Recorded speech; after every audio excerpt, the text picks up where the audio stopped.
Hello guys, our beloved lecturer Dr. Fazila and all of my fellow friends.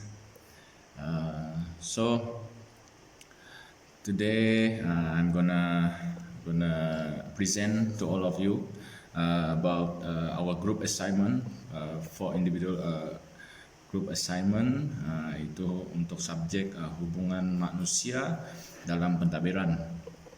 So we choose tajuk globalisasi dan teknologi maklumat. This tajuk kita lebih fokus kepada bank lah, iaitu bank rakyat. Saya mesti pilih. So we have four individual in this group. So first one is me, Gabriel tinggal dengan Lensi. Another one will be Mr. Sharul, and then Mr. Lawrence, and next one is Puan Sophia. So another section they will take the another section. So in this section, I will introduce to all of you about what is globalisasi dan teknologi maklumat, and also the next one, apakah itu konsep teknologi maklumat. So everybody, I know that semua pun tahu what is globalisasi dan teknologi maklumat. The first one, globalisasi ini adalah satu benda di mana now world is without any sempadan, kan? So dunia itu tanpa sempadan sekarang. So globalisasi ini adalah satu benda yang boleh tersebar meluas. Contoh-contoh aspek-aspek globalisasi ini adalah salah satunya adalah budaya. So dan the next one ekonomi, ada juga berkaitan dengan politik. So dari sini kita nampak aspek dia ini. Contohnya dari segi budaya itu budaya barat dibawa ke timur begitu. So the next one is the fact is kenapa globalisasi ini berlaku adalah di mana because of technology. The first one, teknologi. So kita akan bincang what is technology after this. This is the main point lah yang kita akan cakap. So another factor adalah di mana ada ilmu. Jika ada ilmu, so bolehlah kita kasih globalize something, right? And transportation. So dulu there no transportation yang boleh bergerak jauh like aeroplane, right? So now semua boleh dengan pantas dan cepat. So untuk introduction, pendahuluan untuk this assignment yang kami buat ni, so kita akan cerita pasal what is globalization, lepas tu apakah impact dia, dan fokus kita adalah kepada teknologi maklumat. Okay, kita punya fokus group adalah teknologi maklumat. So sesungguhnya globalisasi ini memberi kesan kepada pengurusan domestik sebuah organisasi lah, terutamanya nanti kita bincangkan selepas ni. My fellow friend akan beritahu kesan dia terhadap bank-bank. So apa kesan teknologi maklumat, apa kesan teknologi maklumat terhadap bank-bank yang terdapat, terutamanya bank rakyat lah. So the next one is konsep teknologi maklumat. So dari Jokowi 1982, dia menyatakan bahawa teknologi maklumat ini adalah memproses, mengagih dan menggunakan maklumat. So betul lah, teknologi maklumat ini adalah satu benda yang canggih, kan, yang membuat kita lebih menyenangkan kita lah. It make us easy to do something like that. Kita boleh proses, kita boleh agih, kita boleh use the information dengan cepat, pantas. Okay, terutamanya macam sekarang ada internet, ada sampai 5G, right? So walaupun Malaysia masih lagi di tempat yang rendah, but we are on that way to another level, right? So teknologi maklumat juga akan menentukan daya saing dan kemampuan syarikat. So kita akan nampak nanti adakah teknologi maklumat ini akan menentukan daya saing dan kan kemampuan sebuah syarikat, terutamanya bank. Kalau dia canggih, contohnya bank itu canggih, adakah dia orang lebih minat dia? Adakah persaingan dia dengan bank, contohnya bank rakyat, dengan with another bank like Maybank, mungkin the persaingan akan lebih nampak, orang lebih minat ini macam bank rakyat, saya mesti pilih, right? So the another one, halangan halangan teknologi maklumat dan strategi dan prestasi syarikat itu menjadi keutamaan kepada penyelidik ialah dan tentu prestasi dan strategi itu akan menjadi pengaruhlah kepada teknologi. Kalau teknologi itu mempengaruhi prestasi dan strategi syarikat, adakah dia dipengaruhi dan mempengaruhi, like that. So the last one is bank yang ada di Malaysia, terutamanya di dunia lah. Malaysia is the focus main point here. So dia akan, terutamanya bank rakyat, dia akan memanfaatkan teknologi maklumat. Teknologi dia manfaatkan untuk bersaing, right? Contohnya sekarang yang paling kita nampak ialah di mana dahulunya bank tiada online banking. So now everything is online banking. Kita ada debit, kita ada PayWave, right? Semuanya maklumat. Terutamanya yang paling memudahkan kita sekarang adalah do it now, kan, transfer instant, like that. So this type of everything yang bank buat adalah type of teknologi maklumat. So they use this kecanggihan teknologi maklumat, use everything this technology to improve their services into people, right? So the next section I will give to my friend. I think that's all. Thank you. Assalamualaikum dan salam sejahtera. Nama saya Muhammad Syahrini Zamir Suhaimi, nombor metrik 266082. Okey, organisasi pilihan kumpulan kami ialah Bank Kerjasama Rakyat Malaysia atau dikenali sebagai Bank Rakyat. Bank Rakyat ditubuhkan pada bulan September 1954 di bawah Ordinan Koperasi 1948. Berikutan pengembangan gerakan koperasi di Semenanjung Malaysia.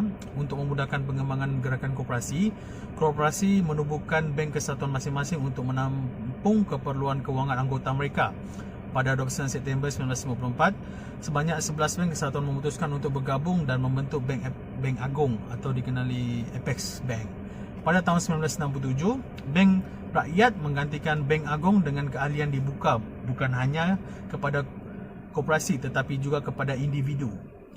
Perubahan berikutnya dalam undang-undang kecil tersebut juga mengakibatkan penubuhan anak syarikat dan pembukaan cawangan untuk melayani pelanggan dan juga anggota. Pada 6 Januari 1973, bank melihat pertukaran nama menjadi Bank Kerjasama Rakyat Malaysia Berhad atau dikenali sebagai Bank Rakyat.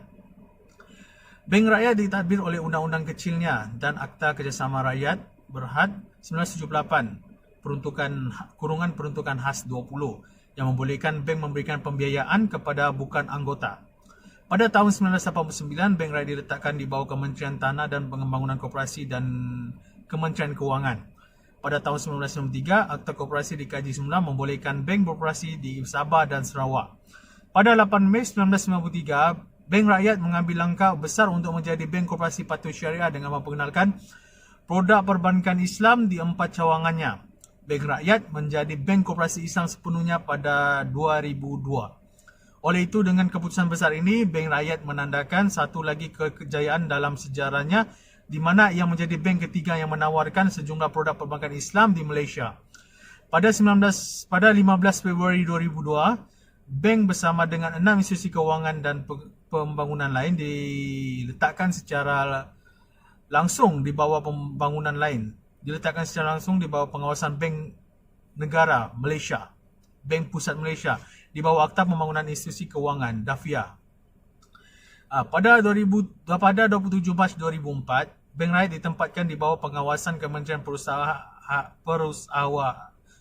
Keusahawanan dan Pembangunan Koperasi.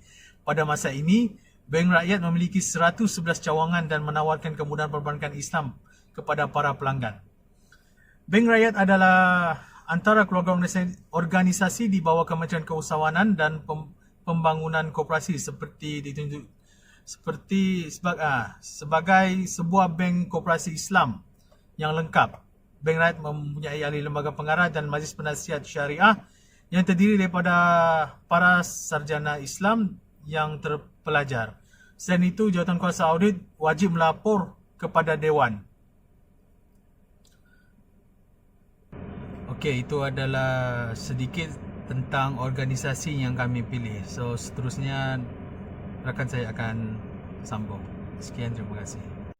Assalamualaikum warahmatullahi wabarakatuh dan salam sejahtera.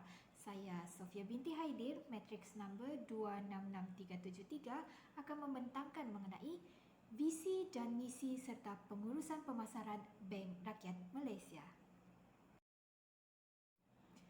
Visi Bank Rakyat Malaysia ialah Your Choice Bank, manakala misi Bank Rakyat Malaysia pula ialah untuk meningkatkan kesejahteraan ekonomi anggota dengan menyediakan kemudahan pembiayaan dengan harga yang berpatutan untuk pertanian, pengeluaran, pemasaran, perindustrian, perikanan, pengangkutan, perumahan, perniagaan dan aktiviti lain yang bermanfaat. Bagi pengurusan pemasaran Bank Rakyat Malaysia, terdapat 5 skop iaitu yang pertama, pasaran, produk, pelanggan, tanggungjawab sosial dan juga rangkaian produk. Bagi skop pasaran, iaitu meluaskan dan menembusi pasaran melalui usaha pemasaran yang berkesan, manakala produk pula menentukan produk yang unik dan memastikan penghantaran yang mudah dan tepat pada masanya, manakala pelanggan pula memberikan persembahan berharga melalui perkhidmatan yang peka terhadap keperluan pelanggan, manakala tanggungjawab sosial dengan meningkatkan sumbangan terhadap pembangunan sosial dan keperluan anggota. Dan yang terakhir, rangkaian produk menerokai peluang perniagaan di luar perbankan runcit. Assalamualaikum dan salam sejahtera. Saya Lawrence Anthony Joti, nombor matriks 265974, dan saya akan menerangkan berkenaan dengan teknologi maklumat menghasilkan kerja. Bank memasang sistem rangkaian Cisco, terutama untuk meningkatkan kemampuan organisasi untuk memasang dan menguruskan sejumlah besar data yang dihasilkan oleh operasi hariannya. BRM, yaitu Bank Rakyat Malaysia, menandatangani MOU dengan Microlink System Sdn Bhd dan Sun Microsystem Inc. untuk meningkatkan sistem penyelesaian perbankan Microlink pada tahun 2004 dengan harga RM 2.8 juta. Tujuan bank adalah untuk membuat pra-persetujuan permohonan pinjaman secara dalam talian.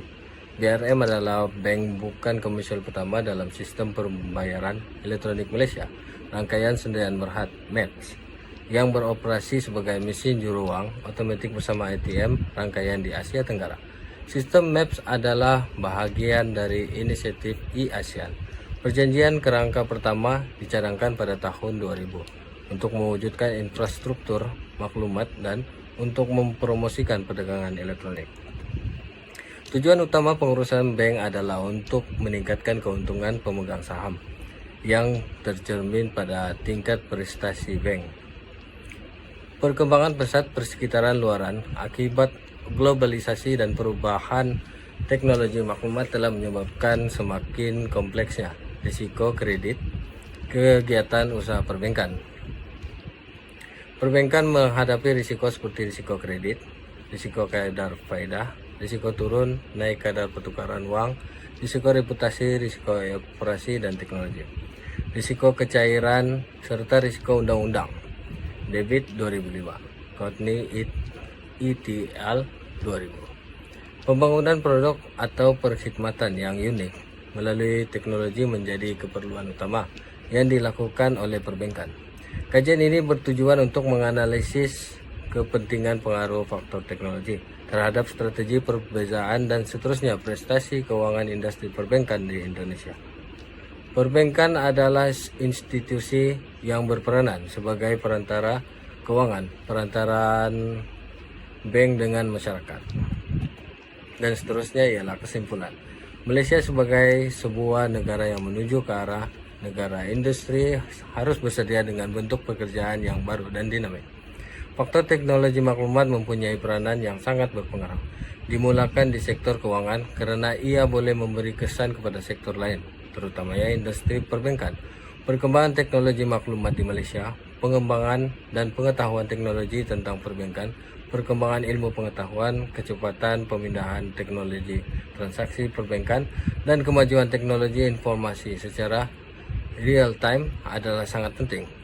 Kemampuan inovasi produk yang lebih baik, imej jenama dan reputasi yang lebih kuat, perkhidmatan perbankan profesional yang lebih baik, kemudahan automate teller machine ATM, dan kemudahan mobile system melalui pesanan ringkas atau short message service (SMS), banking yang lebih berbeza, serta kemudahan internet banking yang berbeza amat patut dilakukan oleh setiap institusi keuangan dalam memenangkan persaingan. Sekian dan terima kasih.